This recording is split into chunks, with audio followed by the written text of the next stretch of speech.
ఈరోజు టాపిక్ వచ్చేసి పూర్ణాంకాలు ఓల్ నెంబర్స్.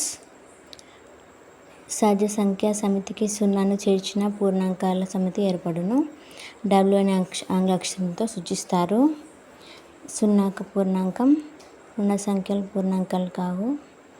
పూర్ణ సంఖ్య లేని పూర్ణాంకం సున్నా. మొదటి n పూర్ణాంకాల మొత్తం n×n-1/2. ఒక ప్రశ్న చూద్దాం. మొదటి 100 పూర్ణాంకాల మొత్తం ఫార్ములా వచ్చేసి n×n-1/2. సో సబ్స్టిట్యూట్ చేస్తే 100×100-1/2. 2 1s are 2 50s are 50 × 99 = 4950.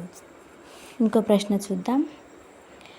3 వరుస పూర్ణాంకాల మొత్తం 1 2 3 6 అయితే వాటిలో చిన్నది ఏది? ఓకేనా. సో ఎక్స్ అనుకుందాం. 3 వరుస పూర్ణాంకం అన్నాడు కాబట్టి x×x+1×x+2 ఇచ్చిన నెంబర్ వేసుకుందాం. సో ఈ ఎక్స్లను యాడ్ చేద్దాం. 3x + 3 = 1 2 3 6. సో 3x = 1 2 3 6 మైనస్ ఈ +3 వస్తే -3 అవుతుంది. 3x = 1 2 3 3/3తో కట్ చేస్తే 411. సో చిన్న నెంబర్ వచ్చేసి 411. పెద్ద నెంబర్ అంటే ఈ 411కి 2 యాడ్ చేయాలి. 2 యాడ్ చేస్తే పెద్ద నెంబర్ అవుతుంది.